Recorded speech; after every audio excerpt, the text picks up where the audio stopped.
అందరికీ నమస్కారం. నేను మీ కొట్టే కావ్య. ఈరోజు మనతో ఉన్నారు సీనియర్ జర్నలిస్ట్ డివి శ్రీనివాస్ గారు. సార్ నమస్తే సార్. నమస్తే అమ్మా. సార్, భూములిస్తే ఈ రాష్ట్ర రాజధాని కోసం మేము రైతులందరం ముందుకొచ్చి అమరావతి నిర్మాణం కోసం భూములిస్తే నేడు ప్రభుత్వం అనేది వాళ్ళ యొక్క ప్రాణాలు తీసుకున్నారు, మమ్మల్ని బలి తీసుకున్నారని చెప్పనంటూ ఎవరైతే రామారావు గారు గుండెపోటుతో మరణించారో ఆయన మరణంతో ఆ రైతు యొక్క మృతిని నేడు వైసీపీ సోషల్ మీడియా కావచ్చు, ఆ పార్టీ కావచ్చు, రాజకీయంగా అయితే ఆయన మృతిని అయితే ఈ రోజు వైరల్ గా చేస్తూ విమర్శిస్తూ ఉన్నారు. దీనిపై మీ స్పందన ఏంటి? అసలు ఎందుకు అక్కడ వివాదం ఏమైంది? ఆయన యొక్క భూముల్ని ఇంకా బలవంతపు ఒత్తిళ్లతో తీసుకోవాలని ప్రయత్నిస్తున్నారని చెప్పని వైసీపీ నేతలు ఆరోపిస్తున్నారు. దొండపాటి రామారావు మరణం దురదృష్టకరం. ఉమ్, ఏది మందడం గ్రామ సభలో ఆ విషాద సంఘటన ఇవాళ ఆ కుటుంబానికి అండగా ఉండాల్సిన బాధ్యత ప్రభుత్వం పైన ఉంది. ముఖ్యమంత్రి చంద్రబాబు కూడా ఆ కుటుంబ సభ్యులకు ఫోన్ చేసి మాట్లాడారు అని ఇప్పుడే ఉమ్, వార్తలు కూడా మనం చూస్తున్నాం.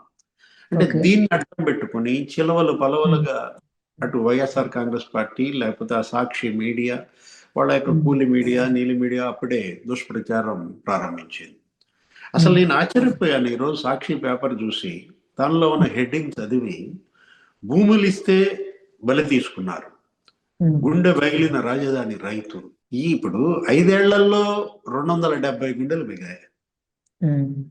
జగన్మోహన్ రెడ్డి ముఖ్యమంత్రిగా ఈ విధమైన వార్త సాక్షిలో ఎప్పుడన్నా చూసావా? లేదు, అంటే ఇలా లేదు. కథనాలు గనక రాయాల్సి వస్తే 270 రోజులు రాయాలి. ఎందుకంటే అక్కడ 270 గుండెలు ఆగినాయి అన్నారు.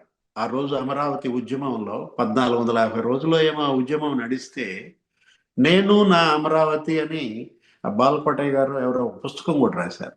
ఉమ్, ఉమ్. ఎంతమంది చనిపోయారమ్మా? జగన్మోహన్ రెడ్డి ముఖ్యమంత్రిగా 270 మంది చనిపోయారే, గుండెలు ఆగాయే. ఇక్కడికి అమరావతి రైతులు, మహిళా రైతుల మీద కూడా కేసులు, వాళ్ళ మీద పోలీసులు లాఠీలు చూపిస్తూ ఉంటే వాళ్ళు పాదయాత్రలు చేశారు, ఎన్నో చేశారు. ఏనాడు కూడా అంటే ఇంత ఆకస్మికంగా ఎందుకు ఇంత ప్రేమ పుట్టుకొచ్చిందంటారు సార్? అంటే ఈ ప్రేమ, ఇది ఏంటిది? ఇప్పుడు ఇది ఇది మనం మొసలి కన్నీరా? ఉమ్, మళ్ళా వీళ్ళని నమ్మటానికి రాజధాని రైతుల్ని సిద్ధపరచడం కోసం ఇవాళ ఇది కర్టెన్ రైజింగ్ గా చూడాలా? గతంలో ఉమ్, కూడా ఇలాగే చేశారు. ఏంటి, ఉమ్మారెడ్డి వెంకటేశ్వర గారితో, రోజాతో, వీళ్ళందరితో అక్కడ ప్రచారం చేయించారు. ఏమని? ఇక్కడే ఇల్లు కట్టుకున్నాడు జగన్మోహన్ రెడ్డి, చంద్రబాబు అసలు ఇక్కడ ఇల్లు కట్టుకున్నాడా, ఉం? ఉమ్, మేము అసలు ఉమ్, రాజధానికి అనుకూలం అంటూ అప్పుడు ఓట్లు ఎంచుకున్నారు, ఉమ్. గెలిచారు. ఏది, మొత్తం అసలు ఆ రాజధాని ఆ ప్రాంతంలో కూడా వీళ్ళ ఎమ్మెల్యేలే కదా గెలిచింది. ఆళ్ళ రామకృష్ణారెడ్డి అవును, అక్కడ గెలిచాడు కదా. ఆ? అవును సార్. ఉమ్, మొత్తం ఉండవల్లి శ్రీదేవి వైసీపీ తరపున అక్కడే గెలిచింది. ఆ? ఉమ్, తాడికొండ, ఉమ్. మంగళగిరి, మొత్తం ఆ నియోజకవర్గాలన్నీ వైసీపీ గెలిస్తే ఏం చేశారమ్మా? మూడు ముక్కలాట సార్, ఆడారు.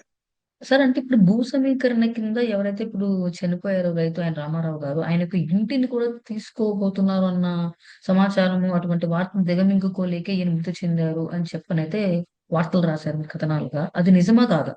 ఇక్కడ ఏంటి, ఏది నిజం? మనం ఇప్పుడు తాజాగా వస్తున్న వార్త ఏంటంటే, అసలు పెమ్మసాని నిన్ను నారాయణ లేకపోతే శ్రావణ్ కుమార్ని వాళ్ళు అసలు మీరు ఎందుకు వచ్చారు ఇక్కడ, ఉమ్, వెళ్ళిపోండి అని చెప్పి నిలదీసినట్టు, ఉమ్, గద్దించినట్టు అవును. ప్రచారం చేస్తున్నారు. ఉమ్, ముఖ్యమంత్రి చంద్రబాబు ఆ కుటుంబంతో ఫోన్లో మాట్లాడారు, మేము అండగా ఉంటామని భరోసా ఇచ్చారు. అంటే ఓకే. రామారావు మరణాన్ని ఇవాళ అడ్డం పెట్టుకుని మళ్ళా వైసీపీ అక్కడ ఆదుకోవాలని చూస్తోందా? ఉమ్, ఇప్పుడు నిజంగా రామారావు మరణానికి కారణం ఏంటి? యాక్చువల్ గా ఈ రోజు అమరావతికి చట్టబద్ధత కల్పించడం కోసం ఒక బిల్లు తెస్తున్నారు. ఉమ్, నేడు రేపు కేంద్ర కేబినెట్ దాన్ని ఆమోదిస్తుంది, పార్లమెంట్ లో ప్రవేశపెడతారు. అమరావతికి చట్టబద్ధత కల్పిస్తే రామారావు గుండె ఆగుద్దా? ఉమ్. మనం ఎలా చూడాలి, ఏ విధంగా ఇప్పుడు ఆలోచించాలి? మనం చూసాం నిన్నగాక మొన్న అసలు నిర్మలా ఇంతవరకు సీతారామన్ ఏ రాజధానికి కూడా నిర్మలా లేని సీతారామన్ వచ్చి రీతిలో చట్టబద్ధత అక్కడ 15 తీసుకొస్తున్నారు సార్. బ్యాంకులకి శంకుస్థాపన చేశారు. అవును, అవును. కేంద్ర ఆర్థిక మంత్రి నిర్మలా సీతారామన్ వచ్చి 15 బ్యాంకులకు అక్కడ శంకుస్థాపన చేస్తే ఈ గుండె ఆగుద్దా? ఉమ్, ఎందుకు ఆగింది ఈ గుండె అంటే చెప్తున్నాను అనమాట. ఇప్పుడు మనం రామారావు మరణాన్ని మనం సాగుగా తీసుకుని ఈ చర్చ పెట్టలేదు, ఈ రాజకీయం చేయటం లేదు, వాళ్ళు చేస్తున్నారు ఉమ్, కాబట్టి మనం అక్కడ ఇవాళ రాజధాని రైతుల్లో ఒక భరోసా, ఒక భద్రత గత 5 ఏళ్లలో లేనిది ఇప్పుడు ఈ 18 నెలల్లోనే మనం చూస్తున్నటువంటి పరిస్థితుల్లో, అంటే ఒకటి ఇక్కడ మనం తీసుకోవాల్సింది, వినాల్సింది, అంటే ఇక్కడ అసలు కూటమి బ్రహ్మాండంగా ప్రభుత్వం ఇన్ఫ్రాస్ట్రక్చర్ పనులు. అధికారంలోకి వచ్చి 18 నెలలు అవుతున్నా కూడా మీరు చేసిన మంచి పని ఏదైనా ఉంటే ఒక్కటి చూపించండి అని చెప్పని జడాశ్రవం లాంటి వాళ్ళు వచ్చి మాట్లాడుతున్నారు సార్. అంటే ప్రధాని మోడీ వచ్చి 60,000 కోట్లతో శంకుస్థాపనలు చేయడం మంచి పని కదా? ఉమ్, ఆ రోజు ఎక్కడికి వెళ్ళాడు ఈ జడా శ్రావణ్ కుమార్? ఉమ్, ఆ రోజు ప్రెస్ మీట్ పెట్టి మాట్లాడొచ్చు కదా. ఉమ్, ఓ ప్రధాని మోడీ అక్కడికి వచ్చారు, దగ్గర దగ్గర 60,000 కోట్లతో ఆయన భూమి పూజ శంకుస్థాపనలు చేశారు బ్రహ్మాండంగా. ఆ? ఉమ్, 43,000 కోట్లతో అక్కడ పనులు ప్రారంభం అయ్యాయి. ఉమ్. అంటే ఇప్పుడు మీరు ఎవరు ఏ విధంగా ఒక పార్టీకి కొమ్ము గాయటమో, ఒక నాయకుడి ఇది పొందటమో కాదు కదా. ఆ? ఉమ్. ఇక్కడ మనం తీసుకోవాల్సింది, మాట్లాడాల్సింది ఏంటంటే నిజంగా ఇక్కడ రాజధాని రైతులు ఈ 18 నెలల్లో అష్ట కష్టాలు పాలయ్యారా? ఉమ్. ఆ రోజు సరే, ఇప్పటికీ కూడా 1450 రోజులు అమరావతి రైతులు అక్కడ నిరాహార దీక్షలు చేస్తూ అలాంటివి ఏమైనా కొనసాగుతున్నాయా, ఆపేశారా? అంటే గత ప్రభుత్వంలో చేశారు కదా అలా. పూర్తి దీక్షా శిబిరం నడుపుతున్నాడా జగన్మోహన్ రెడ్డి? మరి గత ప్రభుత్వంలో రైతులు ఎలాగైతే ఉద్యమాలు చేశారో అక్కడ నిరాహార దీక్షలు చేసుకుంటూ, అంటే అమరావతి రైతుల యొక్క దీక్ష అని చెప్పని టెంట్లు వేసుకుని కూర్చున్నారు, నేడు కూడా అక్కడ ప్రస్తుత పరిస్థితి కూడా అలాగే ఉందా సార్? అంటే ఎవరైనా ఇంకా దీక్షలు చేస్తూ ఉన్నారా? అంటే ఇప్పుడు మూడు ముక్కలాటకు అనుకూలంగా అక్కడ దీక్షా శిబిరం నడపటం, ఉమ్, అక్కడ ఉద్రిక్త పరిస్థితులు సృష్టించడం గుర్తొస్తారు. ఉమ్, నందిగం సురేష్ ఆధ్వర్యంలో ఆ శిబిరాలు నడిపిన ఆయనే బయటకు వచ్చి ప్రెస్ మీట్లు పెట్టాడు మొన్న ఎన్నికలకు ముందు. ఓకే, ఏమని? జగన్మోహన్ రెడ్డి మమ్మల్ని వాడుకుని వదిలేశాడు, మా అందరికి డబ్బులు ఇచ్చి ఈ శిబిరాలు నడిపించాడు. ఆ? Okay, okay. అట్లాంటి వాళ్ళు ఇవాళ మళ్ళా మొసలు కన్నీరు కరుస్తున్నారంటే ఇప్పుడు ఈ రామారావు ఉమ్, మరణాన్ని అడ్డం పెట్టుకుని వాళ్ళు ఈ విధంగా దుష్ప్రచారం చేస్తున్నారంటే ఉమ్, నిజంగా వాళ్ళేంటి 3 మెన్ కమిటీ క్రమం ఉమ్. తప్పకుండా అక్కడ గ్రామ సభలు జరుపుతోంది. ఎప్పుడైతే కేంద్ర మంత్రి పెమ్మసానికి బాధ్యతలు అప్పచెప్పారో ఆయన ప్రతి రైతుని కలుస్తున్నారు. అంటే ఇప్పుడు అప్పటి నుంచి కూడా ఇప్పుడు కూటమి ప్రభుత్వం వచ్చిన తర్వాత ఏమీ లేవంటారు మీరు? అంటే ఇక్కడ ఎటువంటి నిరాహార దీక్షలకు సంబంధించి కానీ టెంటులు కానీ కూడా ఇట్లా ఏ లేవంటారా? అంటే ఇప్పుడు ఇక్కడ ఇంకా దీక్ష చేయాల్సిన అవసరం ఏముందమ్మా? దేనికి దీక్ష చేయాలి? వాళ్ళు చట్టబద్ధత ఉమ్, కల్పిస్తున్నందుకు దీక్ష చేస్తారా? బ్రహ్మాండంగా అక్కడ శాంతి భద్రతలు నెలకొన్నాయి, ఎటువంటి పోరాటాలు లేవు, చక్కగా ఎవరి పనులు వాళ్ళు చేసుకుంటున్నారు. ఉమ్. ప్రభుత్వం ఇవాళ వాళ్ళకి కౌలు బకాయిలు కూడా చెల్లించింది కదా. ఉం? ఓకే. గతంలో ఉమ్, జగన్మోహన్ రెడ్డి హయాంలో వాళ్ళకి కౌలే ఇవ్వాలి. ఉమ్, ఇప్పుడు రాజధాని రైతులకు ఇవ్వాల్సిన కౌలు గాని, అక్కడ ఉమ్, ఉన్నటువంటి ఆ కూలీలకు ఇవ్వాల్సినటువంటి పింఛన్లు గాని ఒక్క ఉమ్, హామీ నెరవేర్చారా? ఇప్పుడు ఉమ్. జగన్ పెండింగ్ పెట్టినటువంటి కౌలంతా ఈ ప్రభుత్వం చెల్లించింది. సార్, జగన్ ఇక్కడ అక్కడ వైసీపీ వాళ్ళు పెట్టినటువంటి ప్రధానంగా ఆరోపిస్తున్న మాట ఏంటంటే, అంటే జగన్మోహన్ రెడ్డి గారు కనుక ఆయన పరిపాలనలో రైతులకి అంటే ఎవరైతే ఇళ్ళ లేదో ఇళ్ల పట్టాలు ఇచ్చినట్లు, ఈ చెరువుల్లో కుంటల్లో వర్షం పడితే కనుక మోకాళ్ళ లోతు నిలిపోయినటువంటి ప్లేసుల్లో ఇళ్ల స్థలాలు ఎట్లాగైతే ఇచ్చారో, ఇప్పుడు కూటమి ప్రభుత్వం కూడా వీళ్ళకి అలాంటి భూములనే కేటాయిస్తున్నారని చెప్పని, ఇదే ప్రధాన సమస్యగా ఉందని చెప్పని మాట్లాడుతున్నారు మరి. ఇంకా అక్కడ జరుగుతోంది. ఎవరికి ఏమి కేటాయించలేదు కదా. రిటర్నబుల్ ప్లాట్స్ అన్ని కూడా ఇస్తున్నారు. కొంతమందికి ఏంటి, మాకు వాస్తు ప్రకారం వీధి పోటు ఉంది, ఆ ఉమ్, ప్లాట్లు ఏదో ఉమ్, అన్నారు. ఆ విధంగా ఒక 150 మందిని గుర్తించారు, వాళ్ళను కూడా మరి మారుస్తున్నారు. అక్కడ ఓకే. ఏంటి, ఇప్పుడు ఒక చోట ఇంకొక రైతుకి ఏం జరిగింది, అసలు కూలింగ్ లో లేని చోట భూమి ఇచ్చారని అప్పట్లో అతను ఉమ్, బాధపడ్డాడు. ఉమ్, పూలింగ్ ఇచ్చిన ప్రాంతంలో ప్లాట్ ఇవ్వాలి కానీ పూలింగ్ ఇవ్వని ప్రాంతంలో ప్లాట్ ఇవ్వడం ఏంటి అన్నట్టుగా అన్నప్పుడు దాన్ని కూడా ఇవాళ అడ్రస్ చేశారు. ఉమ్. ఉన్నాయి, టెక్నికల్ గా సమస్యలు లేవని ఎవరు అన్నారు? అన్ని ఓకే. సమస్యలు గత ప్రభుత్వం ఏం చేసింది, ఈ ఉమ్, ప్రభుత్వం ఏం చేస్తోంది, అది ఉమ్. కదా ఇవాళ చర్చించాల్సింది. Yes sir. ఇప్పుడు ఇవాళ ఒక భరోసా, ఒక భద్రత కల్పించి వాళ్ళ ఉద్యమం, ఇప్పుడు రాజధాని రైతులు తెచ్చుకున్న ప్రభుత్వం అమ్మా ఇది. తిరగబడి జగన్మోహన్ రెడ్డిని ఓడించిన రైతులు ఇవాళ వాళ్ళు కోరి తెచ్చుకున్న ప్రభుత్వం వాళ్ళకి అన్యాయం ఎలా చేస్తుంది? Yes sir. జగన్మోహన్ రెడ్డి మొత్తం అక్కడ బీళ్లు వేశాడు, తుమ్మ చెట్లు పెంచాడు, ఉమ్, మొత్తం పాడు పెట్టాడు. ఆ, ఏది ఆ ఆ జంగిల్ క్లియరెన్స్ కే 34 కోట్లు ఖర్చు అయింది. మొత్తం అంతా జంగిల్ క్లియరెన్స్ చేశారా లేదా?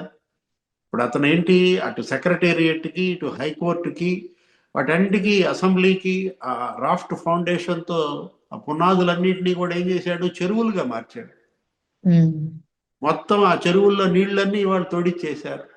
అక్కడ అన్ని పనులు ప్రారంభిస్తున్నారు. నిన్న కూడా నారాయణ అక్కడికి వెళ్ళి మంత్రి భూమి పూజ చేశాడు. ఉమ్, ఏంటి, హైకోర్టు శాశ్వత భవనాలకి బ్రహ్మాండంగా భూమి పూజ చేశారు. కేంద్ర మంత్రి నిర్మలా సీతారామన్ వచ్చి 15 బ్యాంకులకు ఆమె శంకుస్థాపనలు భూమి పూజ చేశారు. ఉమ్, ఒకవైపు ఏమో దేశంలో అతిపెద్ద రైల్వే స్టేషన్ అక్కడ కట్టాలని, అక్కడ ఒక రైల్వే ట్రాక్ పనులు కూడా మొన్న కూడా మనం చూసాం కదా. ఏది, ఉమ్. అవును సార్. ఫలానా 2026 లోపు ఈ కంప్లీట్ చేసేయాలా ఈ ఐఏఎస్ ఉమ్, క్వార్టర్స్, మంత్రుల క్వార్టర్స్, మొత్తం అన్ని అసంపూర్తిగా ఉన్న భవనాలన్నీ. ఉమ్, 2027 లోపు ఐకానిక్ స్ట్రక్చర్స్ అన్ని కంప్లీట్ చేయాలి. ఉమ్, ఇప్పుడు ఒకవైపు ఏమో ఇక్కడ రిజర్వాయర్లు కడుతున్నారు, ఇక్కడ వరద ముంపు నివారణకు 500 కోట్లతో రిజర్వాయర్ పెడతారంట, మొత్తం నిధులన్నీ ఆంధ్రప్రదేశ్ లో డబ్బులన్నీ తీసుకెళ్లి అమరావతిలో ఖర్చు పెడుతున్నారు అని మళ్ళా వీళ్ళే కథనాలు రాస్తారు. ఉమ్. మళ్ళా ఇంకోసారేమో కుప్పగూలాడు, గుండె ఆగింది అని మళ్ళా ఇక్కడ రైతుల పైన ముసలి కన్నీరు కారుస్తారు. ఆంధ్రప్రదేశ్ లో డబ్బులన్నీ తీసుకెళ్లి అమరావతిలో ఖర్చు పెడుతుంటే ఈ ప్రభుత్వం గుండెలు ఆగుతాయా? లేదు. కుప్పగూలి పోతారా? ఉమ్, అంటే ఏంటి ఇప్పుడు ఒకటి, జగన్మోహన్ రెడ్డి పతనానికి ప్రధాన కారణం అమరావతి రైతుల ఉద్యమం, విశాఖ స్టీల్ ప్లాంట్ కార్మికుల ఉద్యమం. అదృష్టం ఏంటంటే ఇక్కడ పోటీ ఉద్యమం నడిపాడు. ఇక్కడేంటి 3 రాజధానులకు అనుకూలంగా శిబిరం వేయించాడు. నేనేమనుకున్నాను, విశాఖ స్టీల్ ప్లాంట్ కూడా అట్లాగే శిబిరం వేపిస్తాడేమో అనుకున్నాను. వాళ్ళు కూడా 1300 రోజులుగా వాళ్ళు కూడా ప్రైవేటీకరణకు వ్యతిరేకంగా ఆందోళన చేశారు. ప్రైవేటీకరణకు అనుకూలంగా జగన్మోహన్ రెడ్డి అక్కడ కూడా శిబిరం పెడతాడేమో అనుకున్నాను. పెట్టినట్లేడు. అంటే ఆ రోజు ఎల్వి సుబ్రహ్మణ్యమే బయట పెట్టాడు. ఏమని? నేను ఆశ్చర్యపోయాను, స్టీల్ ప్లాంట్ భూముల్లో క్యాపిటల్ పెడదామా అన్నాడు. అంటే నేను 8 మంది ముఖ్యమంత్రుల దగ్గర పనిచేశాను, ఇట్లాంటి ముఖ్యమంత్రిని నేను చూడలేదు. విశాఖ స్టీల్ ప్లాంట్ భూములు ఏంటి, అక్కడ క్యాపిటల్ పెడతాను అనడం ఏంటి అని ఆశ్చర్యపోయానని ఆయనే చెప్పాడు. అంటే జగన్మోహన్ రెడ్డి యొక్క నైజ గుణం ఏంటి అనేది అక్కడే తెలుస్తున్నది. దీంట్లో ఏదైనా ఇప్పుడు రామారావు మరణం దురదృష్టకరం, దాన్ని అడ్డం పెట్టుకుని ప్రజల్లో అపోహలు సృష్టించి మళ్ళా రాజకీయంగా బలపడాలనే వాళ్ళ ప్రయత్నం మాత్రం బాధాకరం.